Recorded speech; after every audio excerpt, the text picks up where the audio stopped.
Hey everyone, hope you guys are doing good. We are doing our teen session tonight, Friday night, 6:30.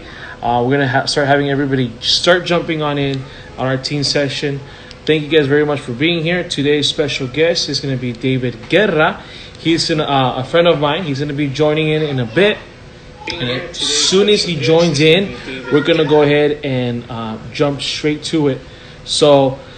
As soon as I see him in and jump back in or jump in on this, we're gonna go ahead and have him. Hope you guys are doing good. There's a couple things that we're doing. Also, I want to remind you guys that we have service on Sunday with Pastor Sunday morning at 11:45. Our teen session. I kind of like what we did last week. You know, we started a little after, and we might do it like that again. According to how Victor helps me out, or see what we end up doing. So we'll keep you guys posted and how it ends up going. So we are just waiting for David to jump on in so we can go ahead and get this going.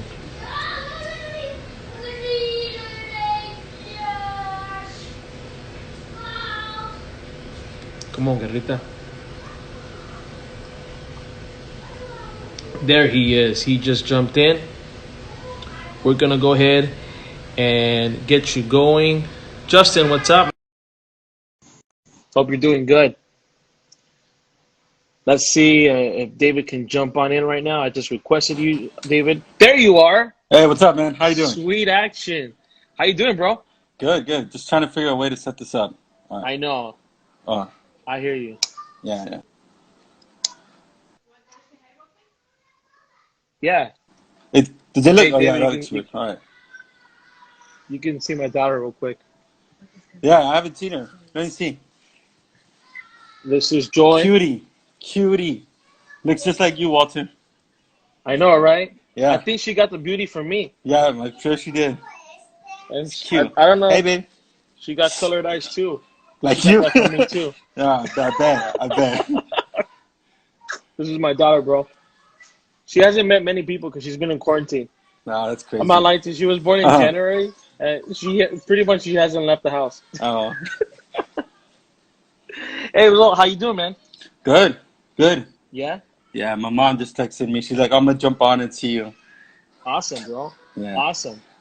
No, but I'm really excited about and thank you for the time that you are taking to do this with me, and uh, for the young people and everybody that's joining in. I know we have a couple of things that we're gonna go over. David has some pictures for you guys too. He wants to yep. show you guys. It's gonna go really good. I apologize for the background. My boys are here. They might even jump in in this thing, but Yeah. we'll do good. Well, first, David, you're a registered nurse. You've been doing this. Well, first, when was your graduation day? When did you finish? I graduated September 5th. I took my test to graduate. So that was when I graduated, and then I got my job in October. So I have Wow, about 6, 7 months working as a nurse. that's crazy. You know what's Yeah. crazy, David? That you just started, and when you graduated, obviously you started working, and we prayed for you. Obviously, we were hmm praying. Do you take a test and then you pass it? But what's crazy is that you get into the job and you are like in the front of this thing right now. hmm You know, this Yeah, when I see whole comments like, yeah, when I see comments like, oh, you guys signed up for this, like, I didn't know this was gonna happen. Finding this was Mhm. how nursing was, I'm like, I don't know, because I don't know. It's just a lot of fear in the hospitals when this first started breaking out. And I remember we started talking about it, like, oh, because I do dialysis, so we were talking about it with our coworkers, like, oh, if you get a patient that has the coronavirus, are you gonna refuse it? And we're like, yeah, we're never gonna get that though in the hospital. And I remember that was in the beginning, but now it's a Right, whole different story. Now you're constantly exposed to it. right. Yeah. That's crazy, bro. Well, I also want to ask you one or second, how's your family doing, man? Good. I'm I'm kind of quarantined from them. So for the Okay. people that don't know, I stay in a hotel. The Hilton, they Okay. did this thing where they give you free stays, like up to a Awesome. month. Yeah, so that's where I stay. I come to hang out with my family on my days off, but I wear a mask and I clean everything. Right now, I just took it off because I'm obviously doing the interview with you. Right. But they've been doing good. Good, Like good, my wife man. and my daughter over there, yeah, they're champions. My wife's awesome. She cooks like little meals for me to take to work. So it's Oh been man, good. that's Yeah, yeah, awesome, man. yeah. I But and I'm sure it's is it Mexican? yeah, big time. Yeah, it's super Oh, like enchiladas. so Like it's she's a right here. good. Yeah, Hey, Cynthia, how you doing? yeah. He can't. She can't hear you. Oh, Yeah. I thought so you had to take care of Camila. I'm Um, guessing you have like the good lunch at work too, huh? yeah, like when I Because it's open the my lunch, Mexican everybody's stuff. jealous. Yeah, everybody's jealous. They look at it like, man, where'd you get that? I was like, my wife makes this for me. That's what's up, man. Yeah, That's no, what's up. it's real good. Yeah, so that's That why it's was been good. well. Let's jump to it. I know you have some pictures for us. I'm gonna Yeah, try to go ahead and put them here on the screen so that we can go over them right now. for sure. So hold on, let me get this going real quick. And then you could just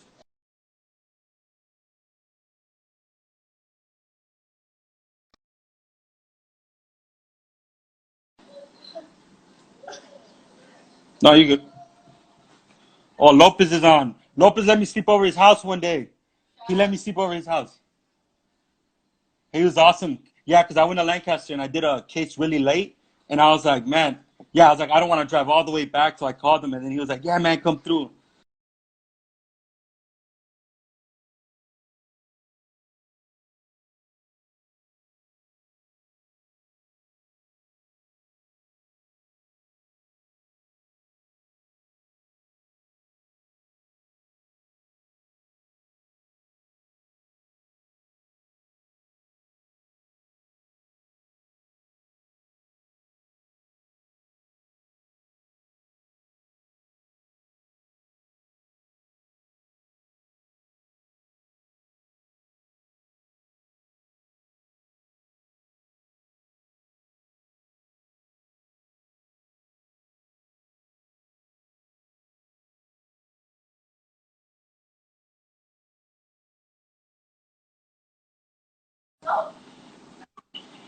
Yeah, that's okay.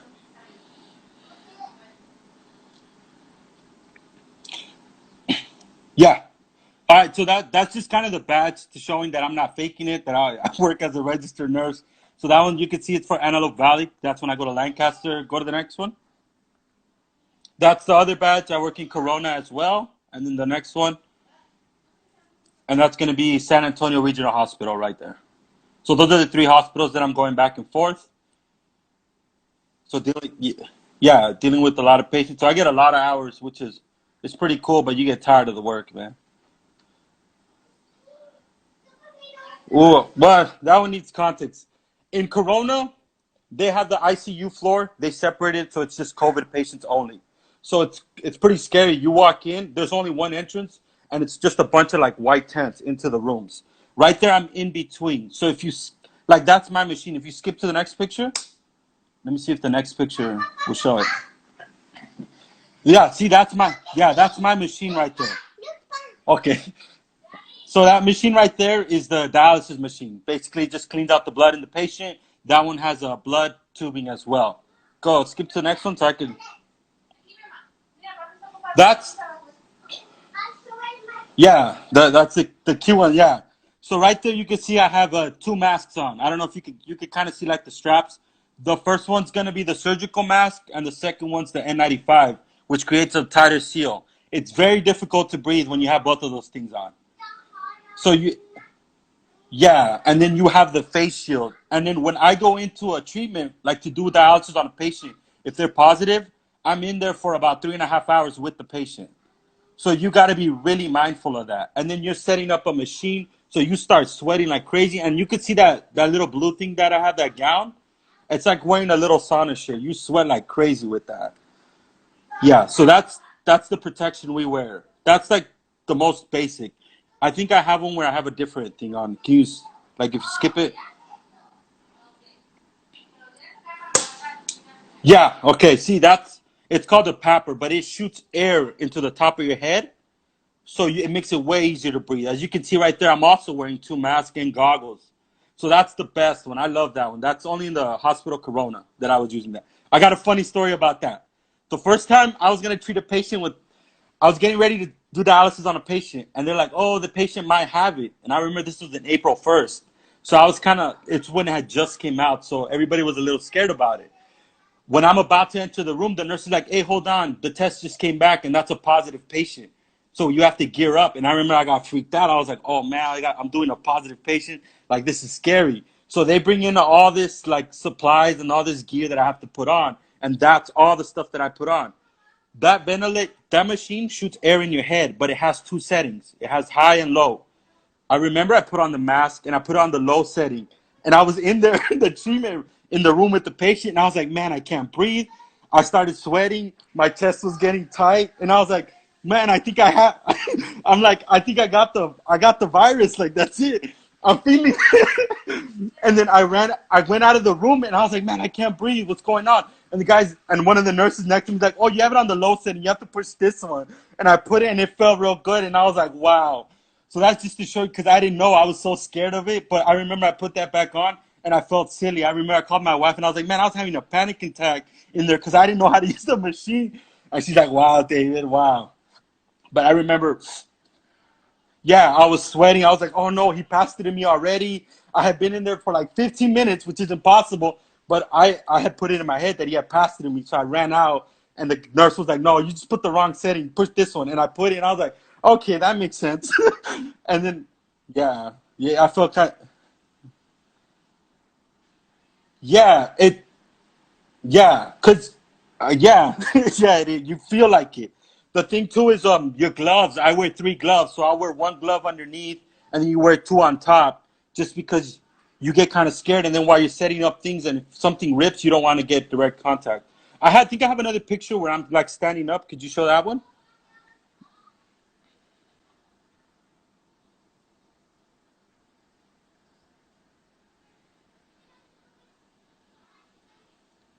That was the first time I walked in. Like I just took the picture. Yeah,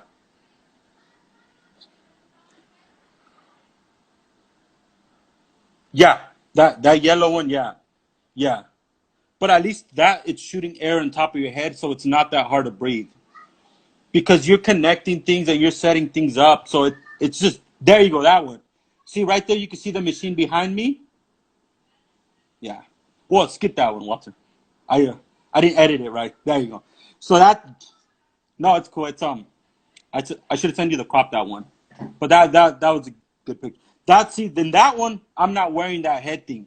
I don't like going into the room dressed like that because it gets very hot and difficult to breathe. And the funny thing is, if you touch a patient, and it always happens, your nose will start itching at the worst moment. Your glasses fall off, or you need a cough, or things. You try to touch your face. Or you're sweating and it gets into your eye, but you can't touch your eye unless you take off your gloves, wash your hands, touch your eye, put everything back. Then your nose itches. So it's kind of scary because you have to be very mindful of what you're doing. I remember the first few times I went in with a patient, you're kind of scared. I would always like do a little prayer, like, God, please help me to remember everything I have to do and to do it safely. So before I would walk in, I would do that. And then now, as I've had a lot more practice, it gets a lot easier. Like you're more used to it. Like today, I went to Costco with my wife, and we were both wearing masks. And like every 5 seconds, she would be touching it and moving it and this and that. And I was like, man, if you went into a patient's room, you would not do that because you're so scared of it. You're just like, man, I'm gonna get this, and you're like, what? And after you're done treating the patient, it's funny because I'll go out to wash your hands, and I'm washing like up to my shoulders, my face completely with soap. It's crazy at first because you're scared of it. Once you start hearing like the news, you're like, man, this thing's extremely contagious. Like, I don't, maybe not me getting it is the greatest fear. Like, just bringing it home to my wife, my daughter, my mom, or my dad is the biggest fear that I have. That's why I make sure I stay away from them. Because I think I've seen my mom, but like from a distance, my dad too, but we don't hug or talk pretty much, which we will after, yeah. You could skip to another photo. I'll say what's going on.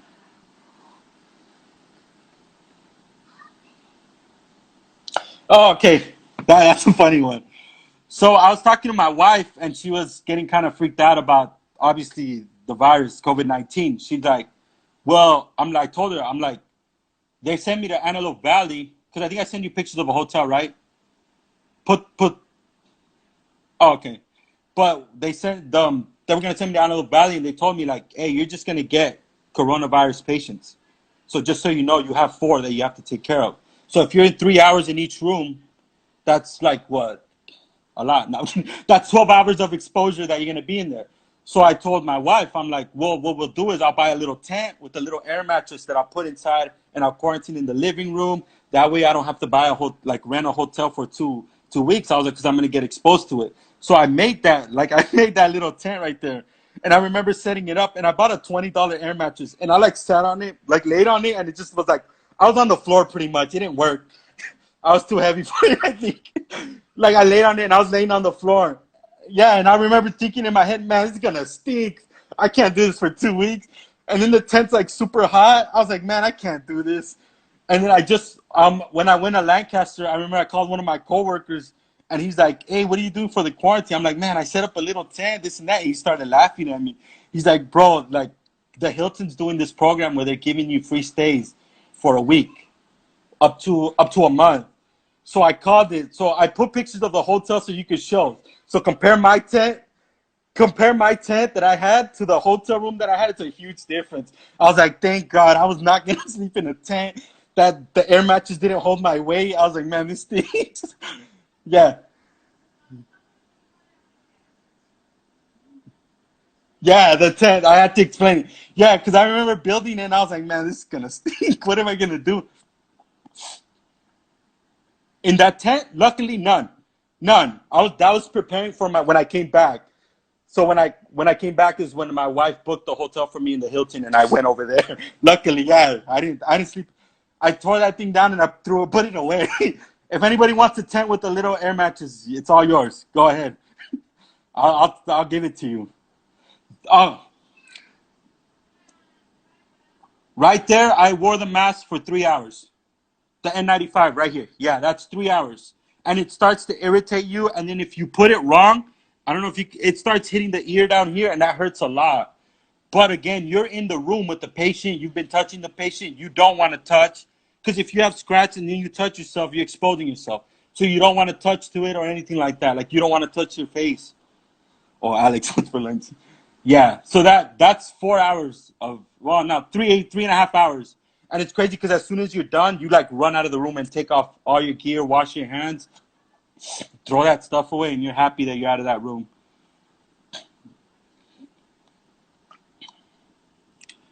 Oh, that's when I went to Lancaster. So when we're doing a treatment, we go into our dialysis room where they have all the machines and all the supplies that we're supposed to get. And that's right in the door before you got in. So I took a picture just so you could see it. It looks cool. I liked it. It was nice. It's kids that wrote it, public school kids that wrote it for. They have a bunch all over the wall, but I couldn't go around the hospital taking a bunch of pictures. But that's the one I like because it's right before we enter the room. Okay. So that remember I was telling you how there's a hall where you have tents. So the first tent you go in is right before the patient's room. If you can see, that's the IV machine. That's the back of it. That's where the nurses they come and they set the medication so they don't expose themselves when they go into the room. So they don't even have to go into the room to give medication. Right there is where I start gearing up. So you walk in there with just a mask and your goggles and everything is right there and you start gearing up. That's the serious time. Right there's where you pray. You're putting on everything right because once you open to the right next to me is the door. You open it and you're in the room already. And yeah, if the patient's coughing, anything like that, just know that once you're in there, it's okay, now you're in the presence of it. So you got to be safe. And then you can see wipes down there. When you come back out, you got to wipe everything down. They have bleach wipes and I don't know what the other. Yeah, your phone, everything. Yeah, one time I felt like I had something in my mouth and I sucked on a bleach wipe just to be safe. No, I'm kidding. I'm just kidding. Don't do that. Don't do that. It's just a joke. Okay. So the cool thing is when you're in the ICU, this is in Antelope Valley. When you're in the ICU, um, the wall is clear. So I set up my machine and I wait outside. So you're exposed for maybe 10 minutes. So I remember I set up everything and I walked outside and I could watch. And I just took a picture so you could kind of see my machine right there, everything hooked up. So right there, the machine's actively hooked up and working. But if something goes off, it'll turn red and then I got to go in there. So it's kind of because you got to put everything on quick and go in there, and then you take off everything and you come back out, and then if it goes again, you come back in. So I don't know. I kind of prefer to be in the room. Yeah, but the reason you're not in those rooms is because they have big machines that suck out the air. That room doesn't have it, so the virus would just be in there. So it's just floating in the air. So that's why I didn't want to be in that room. I remember I set it up and I went outside. But that's not the norm. Yeah, I yeah, I read some reports, some stuff right here that they can. No, your audio's not working. He said. Yeah, yeah, and Justin said the same thing that he can't hear you talk. I yeah, I think it's because you got to talk like a man, Walter. You got to like put your chest up a little bit. uh, yeah, say it with your chest. That picture is a shout out to Dan Gross and Jenny Gross who sent that to us. I remember she asked me one day we want to send something to the nurses, and I gave her the address, and they sent us Starbucks coffee and donuts right there. So that I just wanted to show that. Yeah, I ate one of the boxes myself, and then I gave the other one to my coworkers. Yeah, yeah, yeah, yeah. I was tired, so I just ate it all. Yeah, so that's what they ended up giving us.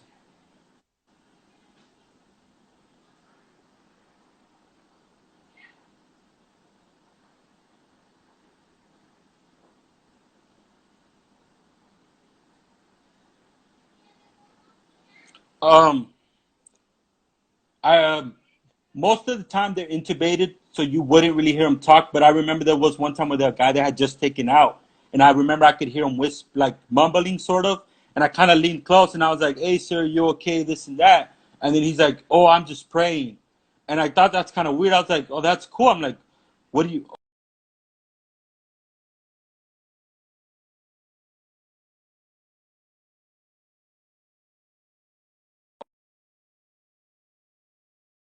Really cool to hear him praying. And I asked him, "Oh, are you a Christian?" He's like, "Yeah, I believe that God died on the cross for me to save me from my sins." So that was really cool to talk to a patient with coronavirus about his salvation. So that was really cool. Like I didn't expect that. And then I remember another time when I was in Antelope Valley, I was talking to somebody, and they were from the Lancaster Baptist Church. So that was really cool to talk to someone about that. Like you wouldn't expect it, but it just puts into perspective how this virus is affecting everyone, which sometimes you don't think about.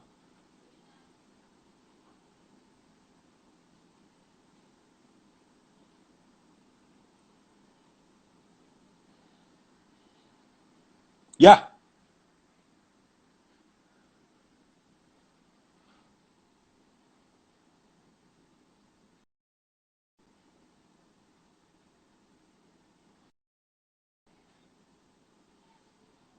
I you froze in the middle of the question. You froze in the middle of the question. Say it again.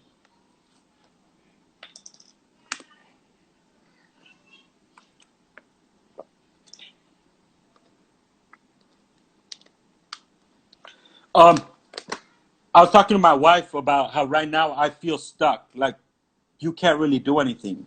And it puts into perspective what's important to you. And it's those that are around you. Like now you're forced, not, it sounds kind of mean, but you're forced to be with your family.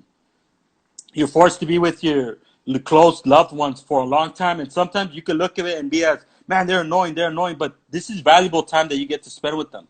Most of the time, also, we're busy going out and all that stuff. Just value the time you have with your family. And another cool thing is that a lot of the services are online, so you can't make an excuse, well, I can't go to church or I can't read my Bible. You have a lot of free time to do that. It's just not wanting to do it. So it kind of put in perspective what's important. That's what I feel like it really did. Like what's important to you, and what the main thing would be your health. To not take that for granted, because I get to see the worst of it. I'm probably biased. I'll tell you that. Oh, it's bad. Wash your hands. Put gloves on, because I get to see the worst of it. Where like you might not see the worst. It might, not you, but I'm saying like people might be like, oh, well, it gets kind of annoying being locked down, this and that. But there's a reason for it. But hopefully they start taking off all those restrictions. Hmm.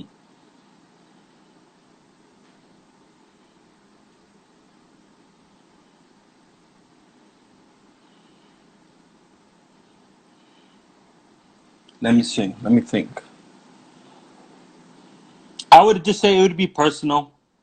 I feel like I've gotten closer to God through this because you have, like, for a man, like, it's kind of hard to admit, oh, I'm scared. Like, you're not gonna hear that. Like, if I was in front of you, you're not gonna really say that. But when you start going into these patients, you start seeing how they are.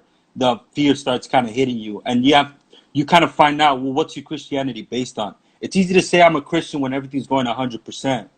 But when you're in the presence, like you're seeing a person die on a ventilator and you're exposed and you have your gear and you're thinking like, oh, my parents might get it. Oh, this and that, this and that. You need something to ground you. And that's, well, what are you? You find out what you really are.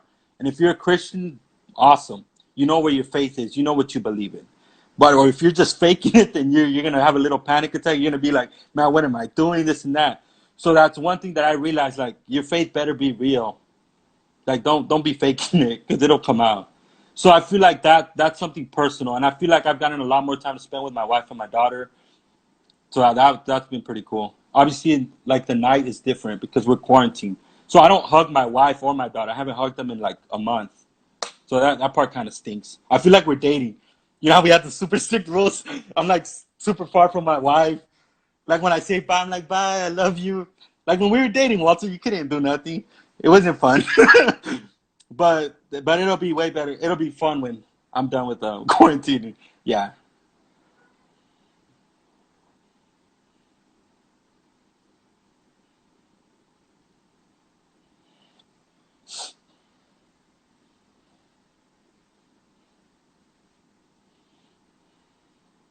Mhm.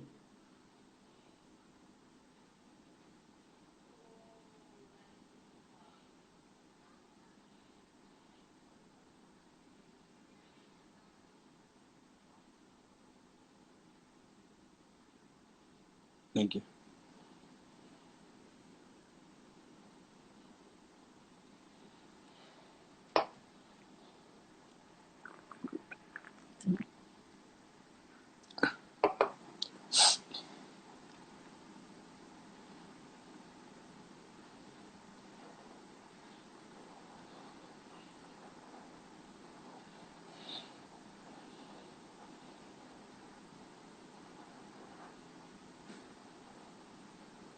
Yes.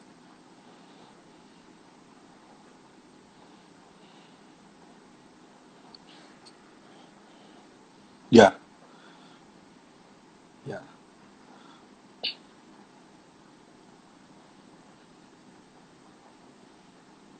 Hmm.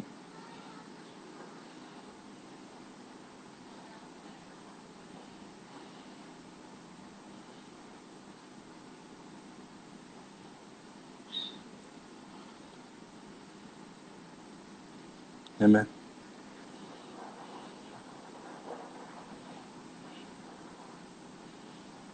Hmm.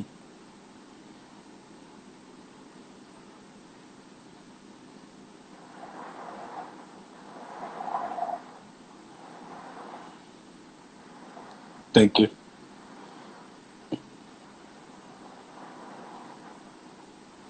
Yeah, I'm actually. They called me. They're like, "Hey, we got a positive patient for you." And I was like, "All right, might as well. Let's go." All right, there. Take care, bro. For sure.